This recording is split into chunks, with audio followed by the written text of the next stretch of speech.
اعوذ باللہ من الشیطان الرجیم قال حق سبحانہ تعالی فی کتابہ الکریم بسم اللہ الرحمن الرحیم شہر رمضان الذی انزل فیہ القرآن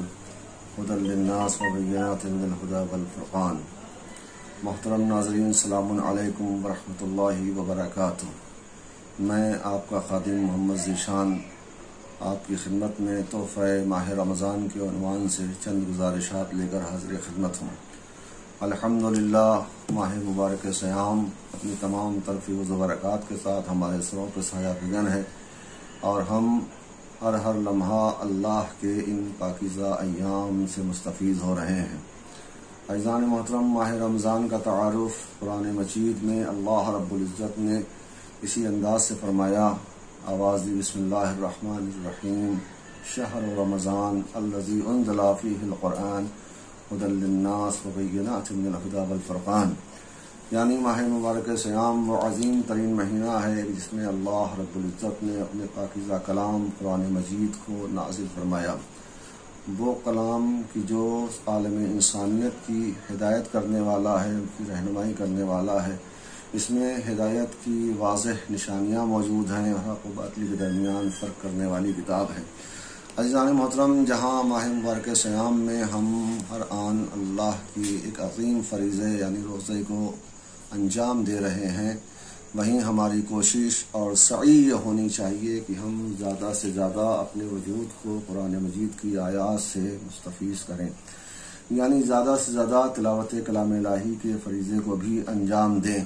یہ اس لیے کہہ رہا ہوں چونکہ پیغمبر اسلام نے جو خطبہ شعبانیہ ارشاد فرمایا ہے، اس میں ایک مقام کے اوپر آپ نے فرمایا فَاسْأَلُوا رَبَّكُمْ بِنِيَّاتٍ صَادِقَةٍ وَقُلُوبٍ طَاهِرَةٍ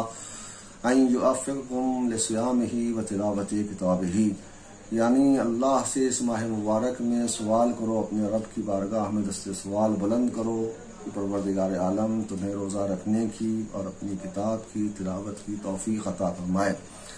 ظاہر ہے یہ عظیم المرتبت کتاب ہے، فصاحت و بلاغت والی کتاب ہے، جس کا جواب کائنات میں ممکن نہیں ہے۔ یہ قرآن مجید انسانیت کو حیات دینے کے لیے آیا ہے، انسانیت کو زندگی دینے کے لیے آیا ہے، لہٰذا قرآن مجید کے اصول و ضوابط پر عمل کرنا ہر مسلمان کی ذمہ داری ہے، بلکہ تمام انسانیت کی ذمہ داری ہے۔ قرآن مجید کی بنیاد ہی پر انسان دنیا اور آخرت میں کامیاب ہو سکتا ہے۔ یہ وہ کلام ہے کہ جس کے لیے مولا متقیان امیر المومنین علیہ السلام فرماتے ہیں کہ فضل القرآن علی سائر الکلام کفضل اللہ علی خلقہ، کہ اللہ کے اس کلام کو تمام کلاموں کے اوپر وہ فوقیت حاصل ہے کہ جو خود اللہ رب العزت کو اپنی مخلوق پر حاصل ہے۔ دوسری جگہ پر مولا متقیان فرماتے ہیں کہ علیک بالقرآن واتخذوہ اماما قائدا، کہ تمہیں چاہیے کہ تم قرآن مجید کو اپنے لیے بطور امام اور پیشوا قرار دو، اس لیے کہ قرآن عالم انسانیت کی رہنمائی کے لیے آیا ہے۔ لہٰذا ہمیں کوشش کرنی چاہیے کہ ہم اس ماہ مبارک میں زیادہ سے زیادہ قرآن مجید کی تلاوت کریں۔ میرے عزیزو، قرآن مجید کی تلاوت کرتے وقت ایک قاری کو چند باتوں کا لحاظ رکھنا ضروری ہے، یا چند باتوں کی رعایت کرنا ضروری میں سمجھتا ہوں۔ سب سے پہلی بات یہ ہے کہ جب ہم قرآن مجید کی آیات کی تلاوت کریں تو اس سے قبل ہمیں چاہیے کہ ہم باوضو ہوں، باطہارت ہوں، اس لیے کہ قرآن مجید میں خود اللہ نے یہ قانون بنایا ہے کہ لا یمسہ الا المطہرون، کہ قرآن مجید کو وہی افراد چھو سکتے ہیں، مس کر سکتے ہیں جو صاحب طہارت ہوں، یعنی پاک و پاکیزہ ہوں، جو طہارت کے ساتھ ہوں، وہی افراد قرآن مجید کی آیات کو چھو سکتے ہیں۔ تو بہرحال قرآن مجید کی آیت کی تلاوت سے قبل ہمیں پاکیزہ ہونا چاہیے، باطہارت ہونا چاہیے، باوضو ہونا چاہیے۔ اور دوسری بات یہ ہے کہ قرآن مجید کی تلاوت کے وقت ہم جب بیٹھتے ہیں تو ہمارے بیٹھنے کا انداز ایسا ہو جس سے خضوع و خشوع ظاہر ہو رہا ہو، نعوذ باللہ متکبرانہ انداز سے بیٹھ کر قرآن نہ پڑھا جائے، حرمت قرآن کا لحاظ رکھا جائے، لہٰذا پاؤں پھیلا کر قرآن کو نہ پڑھا جائے۔ اس کے ساتھ ساتھ اس بات کا بھی خیال رکھنا ہے کہ قرآن پڑھنے سے پہلے اپنے دہن کو پاکیزہ بنائے، اپنے دہن کو صاف ستھرا بنائے، اس لیے کہ حضور اکرم صلی اللہ علیہ وآلہ وسلم نے فرمایا کہ نظفوا طریق القرآن، تمہیں چاہیے کہ تم قرآن کے راستوں کو صاف ستھرا رکھو، پاکیزہ بناؤ، صاف ستھرا رکھو۔ پوچھا گیا قیل یا رسول اللہ ما طریق القرآن، قرآن کا راستہ کیا ہے، قرآن کی گزرگاہ کیا ہے؟ تو آپ نے فرمایا افواہکم، تمہارے دہن ہے، تمہارا منہ ہے، یہ قرآن مجید کی گزرگاہ ہے۔ پوچھا گیا رسول اللہ اس کو صاف ستھرا کیسے بنایا جائے؟ تو حدیث میں آیا کہ آپ نے فرمایا بالسواک، مسواک کے ذریعے سے قرآن کے گزرگاہ کو صاف ستھرا رکھو۔ اس کے ساتھ ساتھ دوسری چیز یہ ہے کہ جب ہم قرآن مجید کی تلاوت کریں تو ہمیں کوشش کرنا چاہیے کہ بہترین جگہ کا انتخاب کریں، اچھی جگہ کا انتخاب کریں، مثلا مسجد کے اندر جا کے قرآن پڑھنے یا کسی متبرک مقام کے اوپر۔ حالانکہ سارے مسلمانوں کو یہ چاہیے کہ وہ اپنے گھروں میں قرآن پڑھیں، اس کے بے شمار فوائد ہیں، بے شمار اس کا اجر بھی ہے۔ سب سے بڑا فائدہ کیا ہے؟ پیغمبر نے فرمایا نوروا بیوتکم بتلاوت القرآن، اپنے گھروں کو منور کرو قرآن کی تلاوت سے۔ اس کے ساتھ آپ نے فرمایا کہ ولا تتخذوها قبورا، اپنے گھر کو قبر نہ بنا دو، یعنی قرآن کے ذریعے سے روشنی عطا کرو اپنے گھروں کو، اور انہیں قبر کی طرح تاریک نہ بنا دو، جیسا کہ یہود و نصارہ کرتے تھے کہ جب انہیں عبادت کرنا ہوتا تھا تو وہ گرجا گھروں میں چلے جایا کرتے تھے، یا مثلا کوئی عبادت گاہ انہوں نے بنا رکھی تھی، وہاں جا کے عبادت کرتے تھے، اپنے گھروں میں کوئی عبادت انجام نہیں دیتے تھے۔ تو لہٰذا ہمیں چاہیے کہ ہم قرآن مجید کو اپنے گھر میں بیٹھ کر اس کی تلاوت کریں، اس سے استفادہ کریں، اور ظاہر سی بات ہے میں نے عرض کیا بے شمار فوائد ہیں۔ اس پیغمبر اسلام کی بھی حدیث ہے، مولا متقیان کی بھی حدیث ہے، جہاں آپ نے فرمایا کہ جس گھر میں قرآن مجید کی تلاوت ہوتی ہے وہاں رحمتوں کے فرشتے نازل ہوتے ہیں، اس گھر میں برکتیں نازل ہوتی ہیں، اور ظاہر سی بات ہے وہ گھر اہل آسمان کی نگاہ میں ایسے چمکتا ہے جیسے اہل زمین کی نگاہ میں ستارے چمکا کرتے ہیں۔ لہٰذا جن گھروں میں تلاوت قرآن مجید نہیں ہوتی ہے، یاد رکھیں میرے ناظرین، وہ گھر برکتوں سے خالی ہوتا ہے، اس گھر میں نہ رحمت الہی نازل ہوتی ہے، نہ برکتیں نازل ہوتی ہیں، اور اس کے ساتھ ساتھ اگر دیکھا جائے تو اس کا وہ گھر اصل میں شیطان کی پناہ گاہ بن جاتا ہے، گویا شیطان کا اس گھر کے اوپر تسلط ہوتا ہے، اس کا غلبہ ہو جاتا ہے۔ تو یہ بات ہمیں ذہن میں رکھنی چاہیے۔ اس کے ساتھ ساتھ اب ایک سوال یہ ہے کہ جب ہم تلاوت قرآن مجید کے لیے بیٹھتے ہیں تو آیا ہم کتنی آیتوں کی تلاوت کریں؟ ایک اہم مسئلہ ہے، اس لیے کہ بعض اوقات ایسا ہوتا ہے کہ ماہ رمضان المبارک میں انسان جوش عبادت میں زیادہ سے زیادہ قرآن پڑھتا ہوا چلا جاتا ہے۔ میں نے ایسے افراد بھی دیکھے ہیں جنہوں نے خود یہ کہا ہے کہ میں نے اس ماہ مبارک میں 3 بار قرآن مجید ختم کر لیا، کسی نے کہا میں نے 4 بار قرآن مجید ختم کر لیا۔ تو سوال یہ ہے کہ کتنا قرآن پڑھا جائے؟ اس کے لیے جب ہم قرآن سے دریافت کرتے ہیں تو قرآن تو ہمیں یہی کہتا ہے کہ جتنا تم سے میسر ہو سکے اتنا تم قرآن کی آیتوں کی تلاوت کیا کرو۔ لیکن سوال یہ ہے کہ ہم کتنی قرآن کی آیتوں کی تلاوت کریں؟ تو ایک حدیث امام جعفر صادق علیہ الصلوۃ والسلام کی ہمارے ذہنوں کے سامنے آتی ہے کہ جہاں آپ نے فرمایا کہ القرآن عہد اللہ الی خلقہ، کہ قرآن مجید اللہ کی طرف سے عہد نامہ ہے اس کی مخلوق کے لیے، لہٰذا ہر مسلمان کو چاہیے کہ اپنے اس عہد نامے کو دیکھے وَأَن يَقْرَأُ مِنْهُ فِي كُلِّ يَوْمٍ 50 آیہ، اور اسے کوشش کرنی چاہیے کہ ہر روز 50 آیتیں پڑھیں۔ حالانکہ زیادہ سے زیادہ قرآن مجید کی تلاوت کا ثواب ہے، مگر چونکہ کم آیتوں کا پڑھنے کا اس لیے بھی حکم دیا گیا ہے کہ جو انسان پڑھ رہا ہے خالی عبارت نہ پڑھے بلکہ اس کے معنی و مطالب و مفاہیم سے بھی آشنا ہو، کوشش کرے کہ ان کی آیات کے ترجموں کو دیکھے، ان کی تفاسیر کو دیکھے، جہاں مشکلات پیش آ رہی ہیں وہاں تفاسیر کا سہارا لے۔ یعنی قرآن کو پڑھنے کا مقصد یہ ہے کہ سمجھ کر قرآن پڑھے۔ زیادہ قرآن پڑھنے کا نتیجہ یہ ہوگا کہ انسان معنی و مفاہیم کی طرف توجہ نہیں دے پائے گا، لہٰذا کوشش کرنا چاہیے۔ اسی لیے جب ایک شخص نے آ کر امام جعفر صادق علیہ الصلوۃ والسلام سے کہا کہ کیا میں ایک دن میں قرآن مجید کو ختم کر سکتا ہوں، یہ میرے لیے بہتر ہے، تو آپ نے فوراً فرمایا کہ مجھے یہ بات ناپسند ہے کہ تم 1 ماہ سے قبل قرآن مجید کو ختم کر لو۔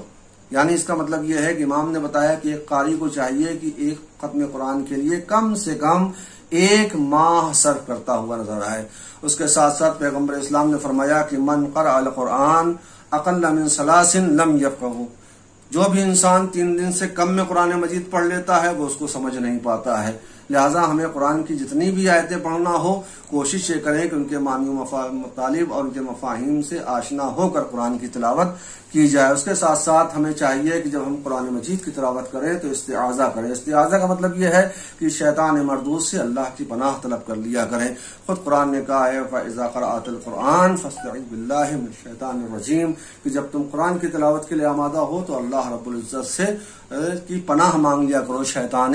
رجیم سے۔ دوسری بات یہ ہے کہ قرآن پڑھنے سے پہلے ہمیں بسم اللہ کہنا چاہیے، یعنی قرآن کی تلاوت کا آغاز بسم اللہ الرحمن الرحیم سے کرنا چاہیے۔ اسی لیے کہ امام جعفر صادق علیہ الصلوۃ والسلام نے فرمایا کہ اغلقوا ابواب المعصیہ بالاستعاذہ، کہ تمہیں چاہیے کہ تم معصیت کے دروازوں کو استعاذہ کے ذریعے بند کر دو۔ وافتحوا ابواب الطاعۃ بالتسمیہ، اور اطاعت کے راستوں کو بسم اللہ کے ذریعے کھول دیا کرو۔ اس کے ساتھ ساتھ ہمیں یہ خیال رکھنا ہے کہ قرآن کو ترتیل کے ساتھ پڑھنا ہے، کیونکہ قرآن کا بھی حکم ہے ورتل القرآن ترتیلا، کہ قرآن کو ٹھہر ٹھہر کے پڑھا جائے۔ اب سوال یہ ہے کہ کیسے ٹھہر کے پڑھا جائے؟ چھٹے امام سے پوچھا گیا ترتیل کے سلسلے میں، تو مولا نے ارشاد فرمایا کہ قرآن کی آیات کو شعر کی طرح گا گا کے مت پڑھو، نہ ہی ریت کے ذروں کی طرح ایک دم سے منتشر کر دو۔ تمہیں یہ فکر نہیں ہونی چاہیے کہ میرا سورہ کب ختم ہو جائے گا، کتنا وقت لگ جائے گا، بلکہ کوشش یہ کرو کہ آرام آرام سے پڑھو، اور اتنا ہی پڑھو جتنے آیات کے مطالب کو تم سمجھ سکتے ہو۔ اس کے ساتھ ساتھ ایک بات اور اہم ہے کہ قرآن کو ہمیشہ اچھی آواز میں پڑھا جائے۔ زین القرآن باصواتکم، پیغمبر نے فرمایا قرآن کو مزین کرو خوبصورت آواز کے ذریعے، یعنی قرآن کو خوبصورت انداز سے پڑھنا چاہیے، یہ بھی ایک ذمہ داری ہے۔ اس لیے پیغمبر فرماتے ہیں اِنَّ لِكُلِّ شَيْءٍ حِلْيَةٌ وَحِلْيَةُ الْقُرْآنِ،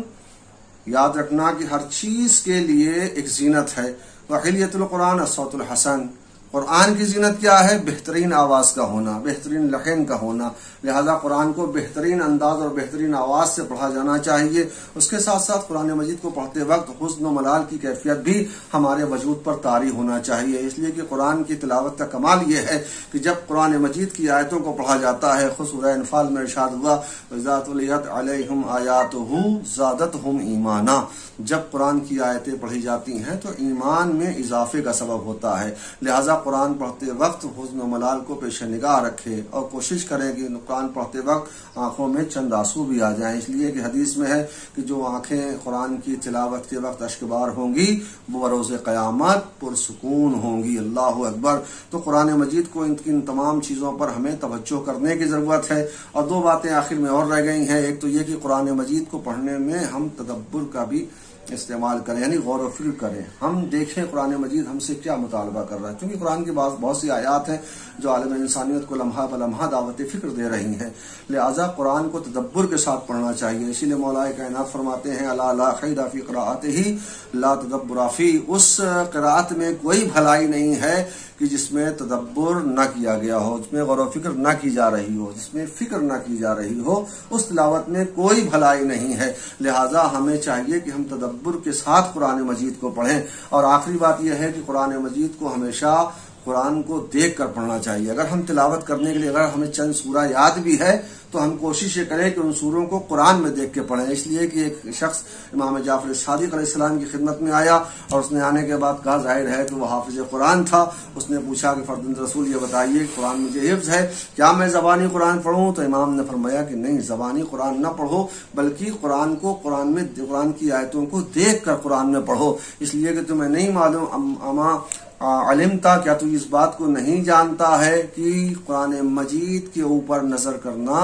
یہ بھی ایک عبادت ہے، لہذا تمہیں تلاوت کا بھی ثواب ملے گا اور قرآن مجید کو دیکھنے کا بھی ثواب ملے گا، لہذا ان تمام باتوں کو ہمیں ملحوظ خاطر رکھ کر قرآن کی تلاوت کرنا ہے۔ خداوند عالم ہمیں اس کتاب کی سچی تلاوت کی توفیق عطا فرمائے۔ وآخر دعوانا ان الحمد للہ رب العالمین۔